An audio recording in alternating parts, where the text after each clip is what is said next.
దేవుడు తన పిల్లల్ని శిక్షిస్తూ సరి చేసుకోవాలని దేవుని బిడ్డల్ని శిక్షించినాడు. దీనివల్ల ప్రవక్తల్ని దూషించినాడు, ప్రవక్తల్ని ద్వేషించినాడు.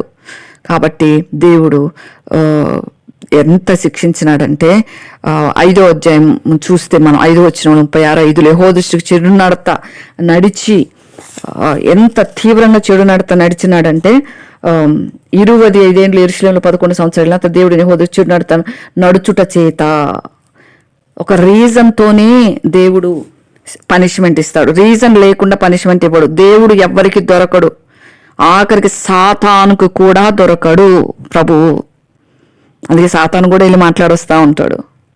ఎందుకంటే ఆల్రెడీ అక్కడి నుంచి వచ్చినాడు కాబట్టి వెళ్ళి దేవుని మీద నింద చేస్తూ ఉంటే అట్లా కాదు ఇట్లా అని జవాబు ఖచ్చితంగా ఇస్తాడు సాతానికి. ఎందుకంటే సాతాన్ దగ్గర కూడా దేవుడు దొరకడు. ఆ విధంగా అందుచేత నెబుకద్నెజరు ఏం చేసినాడు, ఆ దినాల్లో యెహోవా మందిరపు ఉపకరణములలో కొన్నిటిని బబులోనుకు తీసుకుపోయినాడు. మందిరములో ఉపకరణాలు, సొలొమోను కట్టించిన మందిరములో ఉపకరణ, దేవుని మందిరాన్ని దోచుకోవటం నిజంగా తీసుకొని పోయి బబులోనులో ఉన్న తన గుడిలో ఉంచును. ఎత్తపోయి ఎక్కడ పెట్టాడు? తన గుడిలో పెట్టుకున్నాడు. ఎంత భయంకరం అసలు విషయం, ఎంత భయంకరమైన పరిస్థితికి తెచ్చాడు యెహోయాకీము. మరి దేవుడి కోపం రాదా? దేవుని మందిరాన్నే పాడు చేసినాడు. బైబిల్ ఏముంది? దేవుని మందిరాన్ని పాడు చేస్తే నేను వాడిని పాడు చేస్తానుంది. అంతగా దేవుడు హెచ్చరించాడు.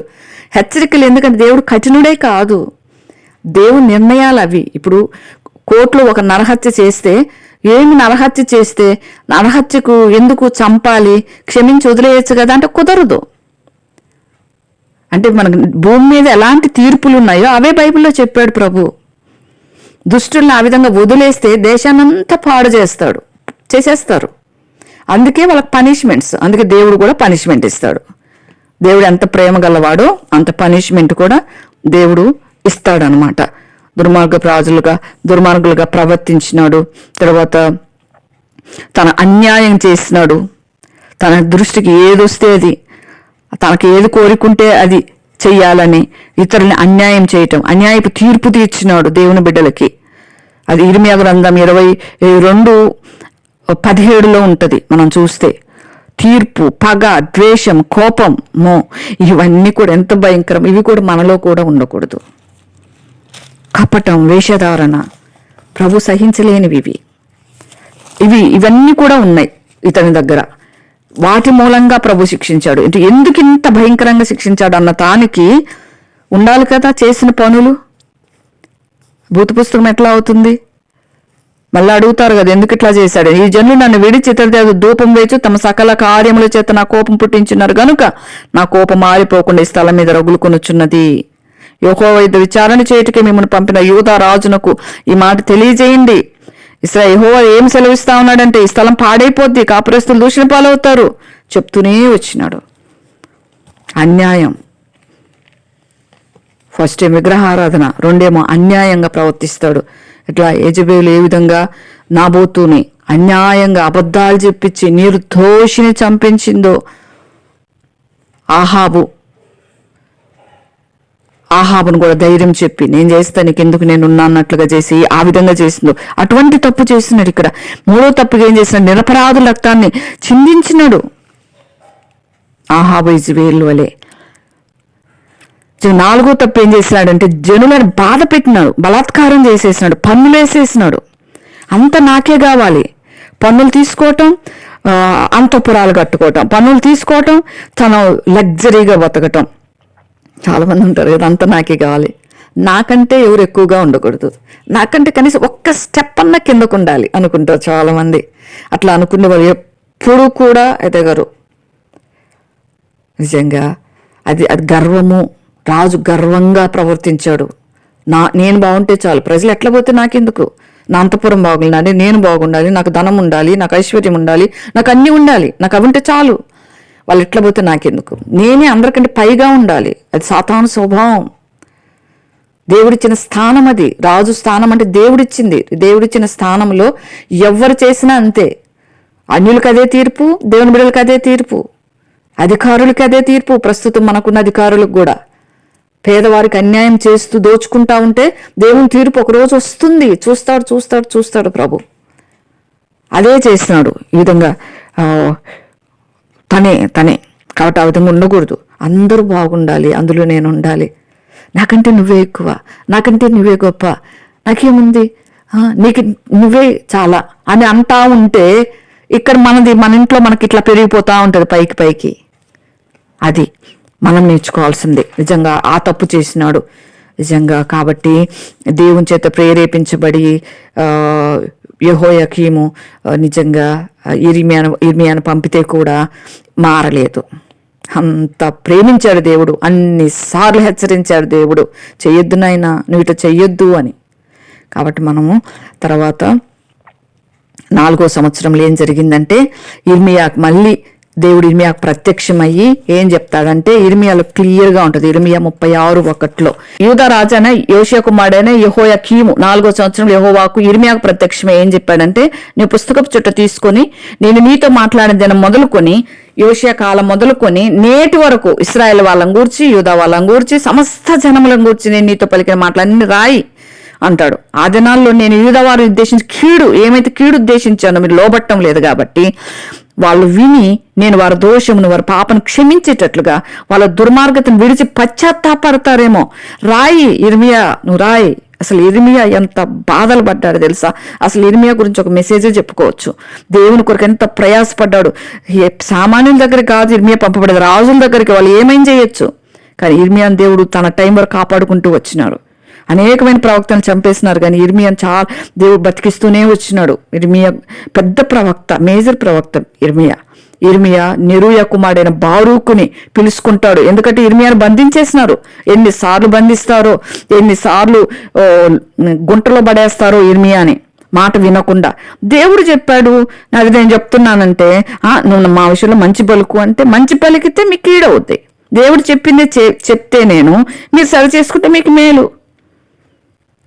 అది చేస్తుంది ఇర్మియా. ఇక్కడ యెహోవా ఇర్మియాతో ఏం చెప్పినాడంటే, బారూకుని పిలిచి నువ్వు రాయి, నేను బందీగా ఉన్నా, నా చేతులు ఖాళీగా నేను రాయలేను, నేను నిర్బంధించబడ్డా, నేను యెహోవా మందిరంలోనికి రాకుండా నిర్బంధించబడినా అని చెప్పి బారూకుని పిలుచుకొని నువ్వు వెళ్ళి ఉపవాస దినములో ఎప్పుడైతే ఫాస్టింగ్ ఉంటారు కదా వాళ్ళు, అప్పుడు దేవుని మందిరంలోకి వెళ్ళి అందరు వినేటట్టుగా నేను చెప్పగా నువ్వు పుస్తకంలో వ్రాసిన ఈ మాటలను చదివి వినిపించు. అంత ప్రేమ గల దేవుడు. చదివి వినిపించాడు. వాళ్ళు వినిపిస్తే ఒకవేళ వారు విన్నపములు యెహోవా దృష్టికి అనుకూలమైతే ఏమో చూస్తా, ఒకవేళ వాళ్ళు చెడుతనాలను విడుతురేమో, నిజంగా ప్రజల మీద ఉగ్రత మహాకోపం వస్తుందని యెహోవా ప్రకటిస్తా ఉన్నాడు. ఇర్మియా ఆజ్ఞ ఇచ్చినట్లు నెరూయా కుమారుడు బారూకు చెప్పి వెళ్ళిపోయినట్టు చెప్పినాడు. అప్పుడు ఏం చేసినాడు, అతను కాల్చేశాడంట బొక్కుని. ఏకీకుడైన షాఫాను గెమర్యా షాఫాను కుమారుడు మీకాయ ఆ గ్రంథంలో యెహోవా మాటలన్నీ విని రాజనగర్లో గదిలోనికి వెళ్ళినప్పుడు షమయా కుమారుడైన దెలయ్య ఏం చేసినాడు, సిద్కియా ఈ తర్వాత వస్తాడు. తర్వాత వీళ్ళు పుస్తకం పట్టుకొని అతని పుస్తకాన్ని, దేవుని పుస్తకాన్ని కూడా కాల్చివేసిన రాజులు వీరు. నిజంగా ఎంత భయంకరం, ఇంత హెచ్చరికలు చేస్తుంటే కూడా. తర్వాత చదవండి 36వ అధ్యాయము 15, 19 అన్నిట్లో కూడా ఉంటుంది అన్నమాట. నీవు కూర్చొని వినిపిస్తామంటే బారూకు వినిపిస్తాడు. తర్వాత 19 వచ్చి నీవు ఇర్మియాకు పోయి దాక్కోండి, వీరున్న చోట ఎవరికి తెలియొద్దు అని అక్కడ ఉన్న విన్న ప్రధానులు మిమ్మల్ని కూడా చంపేస్తారు రాజు అని చెప్తే వాళ్ళు దాచుకుంటారు. నిజంగా ఈ విధంగా మనం 22లో చూస్తే 9వ మాసంలో రాజు శీతాకాలపు నగలో కూర్చుండగా అతని ముందు కుంపటిలో అగ్ని రగులుచుండెను. చలికాలం అది, ముందు కుంపటి పెట్టుకున్నాడు. అగ్ని రగులుతా ఉంటే ఈ 3-4 పుట్టలు చదివిన తర్వాత కొంచెం బైబిల్ చదవగానే చెవులకి దురదొచ్చేసింది అన్నమాట రాజుకి. దురదొచ్చి దేవుని మాటలు ఇష్టం ముట్టక చాకుతో దాన్ని కోసేసి ఎదురుగున్న కుంపటిలో వేసి కాల్చేసినాడు దేవుని మాటలని. దేవుడు అంత ప్రేమించి పంపిస్తే దేవుని మాటలు వినకుండా దేవుని మాటల్ని కాల్చేసినాడు, ఇర్మియా మాటల్ని కాదు. దేవుని బిడ్డల ద్వారా మాట్లాడుతూ ఉంటే మనము ప్రజల మాటలుగా తీసుకోకూడదు, దేవుని మాటలుగా. దేవుని బిడ్డల్ని మనము దేవుని బిడ్డలు కీడు చేస్తుంటే దేవుని కీడు చేసినట్టు, దేవుని బిడ్డలు ఆటంకపరుస్తూ ఉంటే దేవుని జోలికి పోయినట్టే. దేవుని జోలికి పోయాడు యెహోయాకీం, కాల్చేశాడు. నిజంగా ఎంత భయంకరం. తన సేవకులు ఎవరైనా భయపడలేదు, బట్టలు కూడా చింపుకోలేదంట, పశ్చాత్తాపం లేదు. ఎంత భయంకరమైన పరిస్థితుల్లోకి వెళ్ళిపోయినాడు. యూదా తర్వాత యెహోయాకీం కాల్చిన మొదటి గ్రంథంలో మళ్ళీ రాయించాడు దేవుడు. ఎంత ప్రేమ గల దేవుడు. 28వ వచనంలో ఉంటుంది 36-8, నీవు మరి ఒక గ్రంథం తీసుకో, యూదా రాజైన యెహోయాకీం కాల్చిన మొదటి గ్రంథంలో రాయబడిన మాటలు అన్ని దాంట్లో రాయి, ఇంకా ఎక్కువ విషయాలు రాయి, ఇంకా కొన్ని యాడ్ చేయి అంటాడు దేవుడు. దేవుడు మౌనంగా ఉండడు కదా. బబులోను రాజు నిశ్చయంగా వచ్చి ఈ దేశాన్ని పాడు చేసి అందులో మనుషులు జంతువులు ఉండకుండా చేయనని ఇందులో నువ్వెట్లా రాసినావని చెప్పి ఆ గ్రంథాన్ని కాల్చేసినవే. యూదా రాజైన యెహోయాకీమును గూర్చి మాటలు దేవుడు ఏం చెప్తున్నాడంటే, దావీదొక సింహాసనం మీద ఆశీనుడు అతనికి ఎవ్వడనూ లేకపోవును, ఇంక నీ తర్వాత ఎవరుండరు, నీ సంతానం ఉండదు. అతని శవము పగల ఎండపాలు రాత్రి మంచు పాలవుతుంది. నేను వారి దోషమును బట్టి అతనిని, అతని సంతతిని, అతని సేవకులను శిక్షిస్తా ఉన్నా. అతన్ని బట్టి అందరు శిక్ష పాలవుతున్నారు. నిజంగా మనము ఇతరులకు ఆశీర్వాదకరంగా ఉండాలి. మన కుటుంబానికి, మన సంఘానికి, బయట ప్రజలకి మనం ఆశీర్వాదకరంగా తెచ్చిపెట్టే వాళ్ళగా ఉండాలి. అందరిని పట్టకపోయేలాగా చేసినారు. యూదా మీదకి వచ్చి వాళ్ళందరిని పట్టుకొని వెళ్ళిపోయినారు. దేవుని పని దేవుడు చేసుకుంటా పోయినాడు. ఇర్మియా, యెహోయాకీమేమో అగ్నికాలం ఆ మాటలు వినలేదు. ఇంకా అనేకమైన రాయించాడు దేవుడు. ఈ విధంగా అయిపోయాడు. యెహోయాకీమును పట్టుకొని వెళ్ళిపోయినాడు బబులోను రాజు. ఈసారి బబులోను రాజు వచ్చినాడు. నిజంగా బబులోను రాజు వచ్చి అతన్ని పట్టుకొని పోయినాడు. ఆ విధంగా దేవుడు తగ్గట్టుగా శిక్షలు ఉంటాయన్నమాట. దేవుని గద్దింపుకు లోబడకపోతే భయంకరంగా జరుగుతుందనేది మనం కూడా జాగ్రత్తగా ఉండాలి. అందుకే యెహోయాకీము ఏలుబడిలో దానియేలు గ్రంథంలో కూడా రాయించాడు దేవుడు. దానియేలు 1:1 ఉంటుంది. యెహోయాకీము ఏలుబడిలో 3వ సంవత్సరంలో ఐగుప్తును కూడా బానిసలుగా చేసుకున్నాడు. నెబుకద్నెజరు యెరూషలేము మీద ముట్టడేసేసినాడు. అన్ని తీసుకుని వెళ్ళిపోయినాడు. దేవుడు ఏది చెప్పాడో అది అక్షరాల నెరవేరుద్ది. మాట వినకున్నా, మాట వినకపోయినా. మాట వినకపోతే మనం దేవుని మీద గెలవలేం. దేవుడిని మనం గెలిపించాలి తప్ప. ఆ విధంగా వెళ్ళలేదు. ఆ టైంలోనే యెహోయాకీం టైంలోనే దానియేలు, షడ్రక్, మేషక్, అబేద్నెగోలు వాళ్ళని కూడా తీసుకొని వెళ్ళినారు. వాళ్ళలో మంచి వాళ్ళని చూస్ చేసుకోమన్నప్పుడు అప్పుడు ఈ నలుగురు వచ్చి దేవుని కోసం ఉపయోగపడతారు ఆ దినాల్లో బబులోన్లో. ఆ విధంగా జరిగిందనమాట. కాబట్టి మనం కూడా దేవుని యొక్క ప్రవచనాలు నెరవేర్పు అనేది ఖచ్చితంగా జరుగుద్ది. దేవుడు ఏది చెప్పాడో అది ఖచ్చితంగా జరుగుద్ది అనమాట. జనవృత్తాంత తర్వాత 36, 5, 6, 7 వచనాల్లో మనం చూసినట్లుగా ఇంకా ఏమని ఉంటుందంటే రెండో బ్యాచ్ ఎప్పుడు వెళ్తారు అనేది ఉంటుంది అన్నట్టు. మరలా తిరగబడతాడు అతడు యెహోయాకీను. తర్వాత బబులోను, సిరియా, అమ్మోనీయులు, మోయాబీలు అందరూ కూడా దేశం మీదకి వచ్చి రాజును గొలుసులతో కట్టి తీసుకెళ్లిపోతారు. యెరూషలేము దాటగానే అతన్ని చంపేస్తారు. ఎందుకంటే నువ్వు యెరూషలేము అక్కడ నువ్వు ప్రవేశించవు అని దేవుడు చెప్పిన మాట ప్రకారం ఇర్మియా నెరవేర్పు జరిగిపోయింది. అక్కడ అందరు వెళ్ళిపోతారు. అందరిని ఈడ్చుకొని పోయి తెచ్చి సమాధుల్లో పెట్టేస్తారు అతన్ని. నిజంగా మొదటి వస్తువుల్ని పట్టుకెళ్ళాడు. ఆ టైంలో రెండోసారి ముట్టడేసిన టైంలో యెహెజ్కేలు ఉంటాడు. కాబట్టి యెహోయాకీం టైంలో ఆ విధంగా జరిగింది. యెహోయాకీన్ అంటే యెహోవా స్థాపించును, దేవుడు స్థాపించాలి అనుకున్నాడు యెహోయాకీన్ని. యెహోయాకీన్ కూడా మాటినలా. ఏకంగా ఉన్న రాజ్యం, సమైక్యంగా ఉన్న రాజ్యం మొత్తం చుట్టూ దేశాల్లో అందరూ ఒకటిగా ఉన్న రాజ్యం అంతా కూడా ఇశ్రాయేల్ దేశం అంటాం కదా, అదంతా కూడా రెహబాము కాలంలో రెండుగా విడిపోయింది. విడిపోవడంగా దక్షిణ రాజ్యం, ఉత్తర రాజ్యం అయిపోయిన తర్వాత ఈ విధంగా తయారైంది. యూదా రాజులు ఈ విధంగా చేసినారు. కొంతమంది మంచి రాజులు ఉన్నారు, కొంతమంది ఈ విధంగా లాస్ట్ రాజులు వచ్చేసరికి దుష్ట రాజ్యంలో దుష్టంగా మిగిలిపోయి ఈ చరిత్ర ముగిసిపోయేటట్టు చేసినారనమాట. ఈ విధంగా చేశారు. యెహోయాకీనును బబులోను రప్పించి అతని సహోదరుడైన సిద్కియాను యూదా మీద, యెరూషలేము మీద రాజుగా నియమించేసినారు. మరి అతను రాజు వెంట యెహోవా మందిరంలో ప్రశస్తమైన ఉపకరణాలు తెప్పించాడు. రాజుతో పాటు దేవుని మందిరంలో ఉపకరణాలు తీసుకొని యెహోయాకీను కూడా కీడుగానే ప్రవర్తించినాడు. ఎంతో ఆశీర్వాదం లేకుండా ప్రవర్తించినాడు, చెడు నడిచినాడు. నిజంగా ఇది కూడా రాజుల గ్రంథాలు 25వ అధ్యాయంలో చూసుకోవచ్చు. తర్వాత ఇతని 8వ ఏట అన్నారు, కానీ 8వ ఏట కాదు, 18వ ఏట అయి ఉంటుందని చాలా మంది బైబిల్ పండితులు చెప్తా ఉంటారు అనమాట. ఎందుకంటే 8వ ఏట తనకు పిల్లలు ఉన్నారు యెహోయాకీనుకి. 8వ ఏట పెళ్లి కాదు కదా, భార్య పిల్లలు ఉన్నారనమాట. అందుకని 18వ ఏట అని. తర్వాత 37 సంవత్సరాలు చెరలో ఉంచబడతాడు తీసుకొని పోయి. రాజుల గ్రంథంలో చూస్తే అది కనిపిస్తుంది. 18వ ఏట 12 నెలల్లో 25వ దినాల యెహోయాకీను మీద రాజుకి దయబుట్టిస్తాడు దేవుడు. అంత ప్రేమ గల దేవుడు దయబుట్టించి బబులోనులో తర్వాత నెబుకద్నెజరు తర్వాత తన కొడుకు రాజుగా వస్తాడు. నెబుకద్నెజరు కుమారుడు ఏం చేస్తాడంటే యెహోయాకీనుని బయటికి పంపించేసి అతను హెచ్చించి అతను రాజుగా చేస్తాడు. బహుశా అతను దేవుని దగ్గర పశ్చాత్తాపడి ఉండవచ్చు ఖచ్చితంగా. ఎందుకంటే దేవుడు పశ్చాత్తాపడితేనే క్షమిస్తాడు, పశ్చాత్తాపడితేనే సమకూరుస్తాడు, పశ్చాత్తాపడితేనే తిరిగి జ్ఞాపకం చేసుకుంటాడు. కాబట్టి పశ్చాత్తాపడ్డాడు బంధించినప్పుడు. కాబట్టి ఆ విధంగా పశ్చాత్తాపట మూలంగా తిరిగి బబులోనులోనే అందరికంటే హెచ్చించాడంట. నిజంగా అది మనం 2వ రాజులు 25లో చదివితే మనకు 28 నుంచి 37 వరకు మనం చదివితే ఆ విధంగా తెలుస్తుంది దేవుని ప్రేమ అంతది. ఆ తర్వాత చివరికి వచ్చేసిన తొందరగా ముగిస్తాం. సిద్కియా వచ్చినాడు. ఆ తర్వాత సిద్కియా ఏలన ఆరంభించినప్పుడు 11 సంవత్సరాలు ఏలినాడు. ఆ తర్వాత తన దేవుడిని యెహోవా దృష్టికి చెడు నడత నడుచుచూ ఆయన నియమించిన ప్రవక్త ఇర్మియా మాట వినకయు తను తాను తగ్గించుకొనకయు ఉండను. తగ్గింపు లేదు, గర్వం. నాశనానికి ముందు గర్వం అన్నట్లుగా సిద్కియాను భయంకరమైన శిక్ష.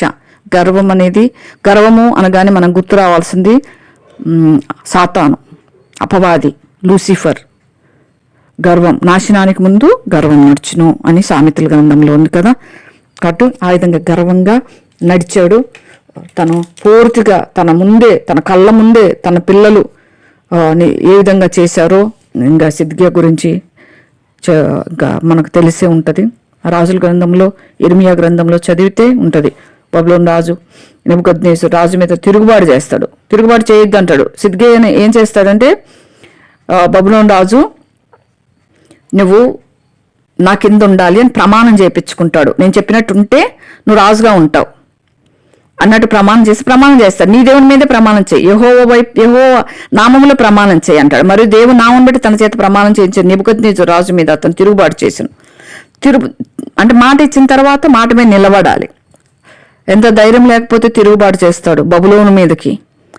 ముందున్న రాజులందరినీ పట్టుకెళ్ళిపోతా ఉన్నారు కదా, అయినా భయం లేదంటే తెగించేశాడు అనమాట. ఇంకెంత భయంకరం ఈ సిద్కియా అనుకుంటేనే భయం. మొండితనం వహించి ఇశ్రాయేల్ దేవుడిని యెహోవా వైపు తిరుగక తన మనసును కఠినపరుచుకొనెను. ఒకసారి కఠినమైపోతే హృదయం తిరిగి రావటం చాలా కష్టం. యాజకుల్లో, అధిపతుల్లో, అనుజనుల్లో ఏం చేస్తున్నాడు? అన్ని జనులు పూజించి హేమైన విగ్రహాలు పెట్టుకొని బహుగా ద్రోహులై యెహోవా విషయంలో పరిశుద్ధపరిచిన మందిరమును అపవిత్రపరిచిరి. అంటే దేవునినే అపవిత్రపరిచాడు, దేవుని ఇంటిని అపవిత్రపరిచినాడు సిద్కియా. వారి పితరుల దేవుడని యెహోవా తన జనుల యందును తన నివాసాలను కటాక్షం గలవాడై వారి ఏదో తన దూతల ద్వారా వర్తమానం పంపుచూ వచ్చాను. చేస్తూనే వస్తున్నారు చెడు కార్యాలు. దేవుడు దూతల ద్వారా వర్తమానాలు పంపుతూనే వస్తున్నాడు. ఆయన పెందలకాడ లేచి పంపుచూ వచ్చినను వారు దేవుని దూతలను ఎగతాళి చేస్తూ ఆయన వాక్యాలు తృణీకరిస్తూ ప్రవక్తలను హింసిస్తూ నివారింప శక్యం కాకుండా యెహోవా మీద ఆయన జనుల మీద నిజంగా కోపం వచ్చేసింది దేవునికి. యెహోవాకు కోపము ఆయన జనుల మీదకి వచ్చాను. ఆయన వారి మీదకి కల్దీయులను రాజులను రప్పించినాడు దేవుడు. వాళ్ళని పరిశుద్ధ స్థలములున్న మందిరంలోనే వాళ్ళ యవ్వనులను ఖడ్గం చేత చంపించాడు. అతను యవ్వనులందేనను, యువతులేందేనను, ముసలివారేందని, నిరసన వెంట్రుకలు గల వారేందని కనికరింపలేదు. దేవుడు వాళ్ళందరినీ నచ్చిన చేతికి అప్పగించాను. నిజంగా ఇంకా మాట వినడు, కఠినపరిచేసుకున్నాడు. కాబట్టి అందరినీ సిద్కియా కాలంలో ముసలి వాళ్ళని ముతక ఎవరిని విడపెట్టకుండా పిల్లల్ని, యవ్వనుల్ని అందరినీ కూడా చంపేసినాడు. బబులోనికి అప్పచెప్పినాడు. మరియు బబులోను రాజు పెద్ద నుంచి అందరిని తీసుకొని పోయి దొరికిన ద్రవ్యం అంతా బబులోను తీసుకొని పోయి అదిగా కల్దీయులు దేవుని మందిరం తగలబెట్టేసినారు. మందిరాన్ని కూడా తగలబెట్టేసినారు. అందుకే యెరూషలేములో సొలొమోను కట్టిన మందిరం తగలబెట్టిందంటారు, తగలేసినారు. యెరూషలేం ప్రాకారం పడగొట్టేసినారు. దాని యొక్క నగరాలను కాల్చేసినారు. ప్రశస్తమైన వస్తువులు పాడు చేసినారు. ఖడ్గం చేత అదులుగా తప్పించుకున్న వారు బబులోనికి తీసుకొని వెళ్ళిపోయినారు. రాజ్యం పారసీకులు అయ్యేదాకా వాళ్ళు అక్కడనే ఉండి అతని కుమారులకు దాసులైపోయినారు. నిజంగా ఇర్మియా ద్వారా పలకబడిన యెహోవా మాట నెరవేరుటకు విశ్రాంతి దినములను దేశం అనుభవించు ఇది సంభవించెను. దేశం అప్పుడు ప్రశాంతంగా ఉంది, పాపము లేకుండా ఉంటేనే దేశానికి ప్రశాంతత. దేశంలో చెడు పెరుగుతూ ఉంటే ప్రశాంతత ఉండదు. దేశంలో 70 సంవత్సరాలు విశ్రాంతి దినాలు అనుభవించినారంట. అంటే అప్పుడు దాకా పాపం ఏళ్తుంది. పాపం ఏలితే విశ్రాంతి ఉంటుందా? నెమ్మది ఉంటుందా? ఎవరికి నెమ్మది ఉండదు. పాపం ఏళ్తా ఉంటే నెమ్మది లేదు, విశ్రాంతి లేదు. 70 సంవత్సరాలు పోయి చెరపట్టుకొని వెళ్ళిపోయేటప్పటికీ ఇంకా పాపం చేసేవాళ్ళు లేక విశ్రాంతి అనుభవించింది. అంటే ఎంత భయంకరమైన పరిస్థితి నిజంగా.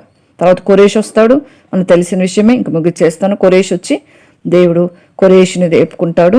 కొరేషు ద్వారా, ఇర్మియా ద్వారా పలకబడిన వాక్యం నెరవేరటానికి పారసీక రాజు మనసుని ప్రేరేపించినప్పుడు తన రాజ్యంలో ఉన్న వాళ్ళని ప్రకటన చేయించి కొరేషు ఆజ్ఞాపించినట్టుగా ఆకాశముల దేవుడిని యెహోవా లోకమందును సకల నా వశం చేసి అని తర్వాత విడిపించడం జరుగుద్ది. అయితే సిద్కియాకైతే భయంకరమైన శిక్ష.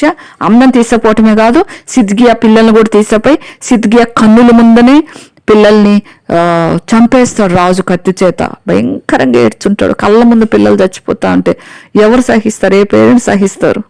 నిజంగా భార్యను పిల్లలను చంపి పడేసేసి నిజంగా తన కన్నులను కూడా బతికుండగానే కళ్ళు ఊడబీకి ఎప్పించేస్తాడు దేవుడు.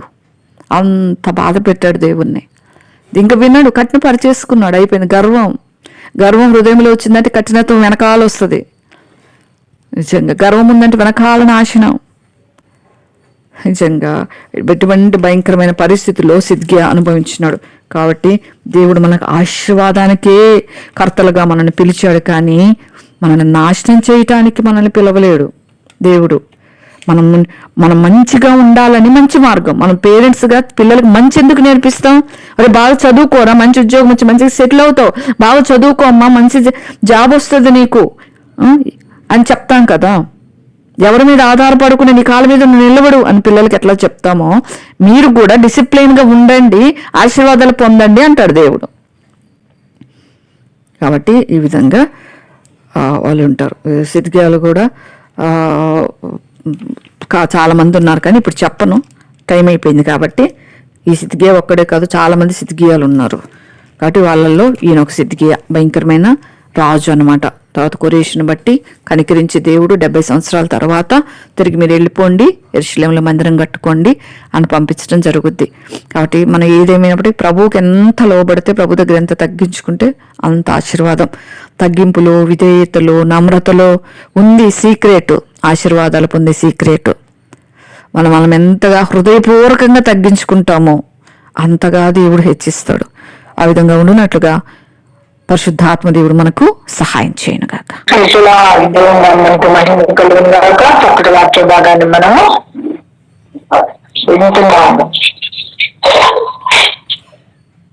విన్నాము. దేవుని నామానికి మహిమ కలుగును గాక. వాక్యానుసారంగా జీవించడానికి దేవుడు మనల్ని కాచి కాపాడి ఆయన ఆరోగ్యం, ఆయన కృత దయచేయనట్లుగా స్తోత్రం చెల్లించుకుంటూ దీవించినట్లుగా దేవుని యొక్క నామాన్ని బట్టి మనందరినీ మనందరినీ